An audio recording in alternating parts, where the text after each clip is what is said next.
আগে ওটা দেখতে পারতাম না, এখন মানে ফ্যানই বলা যায়। অনেক সুন্দর, শি ইজ ভেরি হ্যান্ডসাম। আমি তো আগে থেকেই ক্রাশ তার উপরে, এটা নতুন করে না। একদম ফালতু, কোনো হিস্ট্রি নাই, কোনো কাহিনী নাই। খুবই নাইস, এক্সিলেন্ট। আপু কেমন লাগলো সাবিনার পারফরম্যান্স? প্রথম স্টেজ গানে পয়সা উচিত। অনেক সুন্দর, she is very handsome. Shakib Khan তো সুন্দর, হ্যান্ডসাম। আমি প্রেমে পড়বো না, অন্য মেয়েরা পড়তে পারে, আমি প্রেমে পড়বো না। অ্যাটেড করার মতো কিছুই নাই, but she is look gorgeous, handsome. আমি আগে ওটা দেখতে পারতাম না, এখন মানে ফ্যানই বলা যায়। কেন দেখতে পারতেন না আমাকে বলুন? আমার অ্যাক্টিং স্কিলস ভালো লাগতো না, বাট ও অনেক ডেভেলপ করছে, ওর অ্যাক্টিং স্কিল সব কিছু অনেক অনেক অনেক ডেভেলপ করছে। তো তুফান দেখার পর থেকে আমি একটা মুভিও মিস দিইনি, আমি সবগুলো দেখছি। এই জন্য রকস্টারও দেখতে আসছি। একদম ফালতু, কোনো হিস্ট্রি নাই, কোনো কাহিনী নাই, কিচ্ছু ভালো লাগে না। লাস্টের এটা নিয়ে ইমোশনাল লাগছে। কোনো কাহিনী বুঝতে পারিনি। রকেস্টার কেমন ছিল? পুরো ছবি দেখছি ভাই, পারফেক্ট, একদম পারফেক্ট। আমি আমার মেয়েকে নিয়ে যাচ্ছি, তো 1600 টাকা ফুল প্যাকেজ। এই প্যাকেজে প্রথম স্টেজ গানে পয়সা উচিত।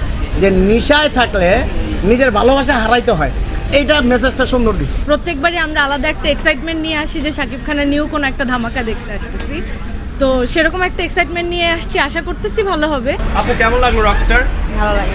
খুবই নাইস, এক্সিলেন্ট। রকস্টার 10-এ কত দিবেন? 10-এ 5। আপু কেমন লাগলো সাবিনার পারফরম্যান্স?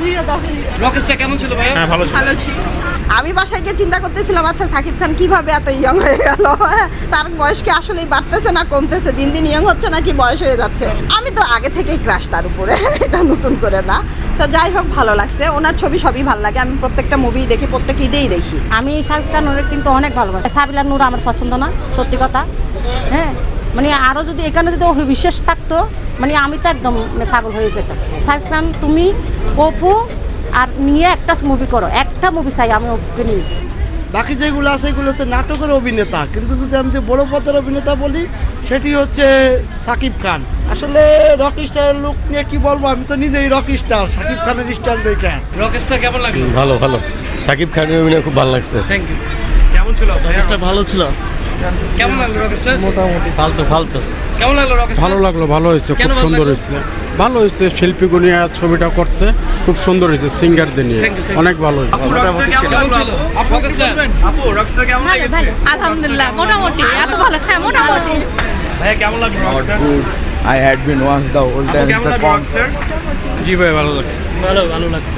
ছবিটা খুব ভালো হয়েছে, কিন্তু ফিনিশিংটা একটু ভালো হওয়া দরকার ছিল। এ কারণে যেহেতু সে তো চেঞ্জ হয়ে গেছিলো, তো চেঞ্জ হলে সে নায়িকা সে মিলাই দিত, তো দেখা গেল কি নেশাটা আবার নেশার জায়গায় চলে গেল। এই জন্য পরিচালক ছবি ভালো করছে, ধন্যবাদ। আমি একজন মিউজিশিয়ান, সো আমি বলবো যে আপনি একটা মেটাল রক হোক, রক ব্যান্ড হোক, আপনি অবশ্যই এইসব গান দিতে পারেন না। এটা হচ্ছে আমার লুক নিয়ে যদি বলি তাহলে কি বলবেন? লুক নিয়ে কি করবো আমি যদি এই ফিডব্যাকই না পাই। তো এবার যেহেতু একটু মিউজিকের উপরে এবং তার লুকসটা তো মানে খুবই অসাম, ওখানে যে কালার গ্রাফিক্স, তারপরে যা যা ওখানে করা হয়েছে, মানে এটা একদম ইন্টারন্যাশনাল বলেন বলিউড মুভির মতনই সেরকম মনে হচ্ছে। বাংলাদেশে এই ধরনের মুভি আসলে হওয়া উচিত।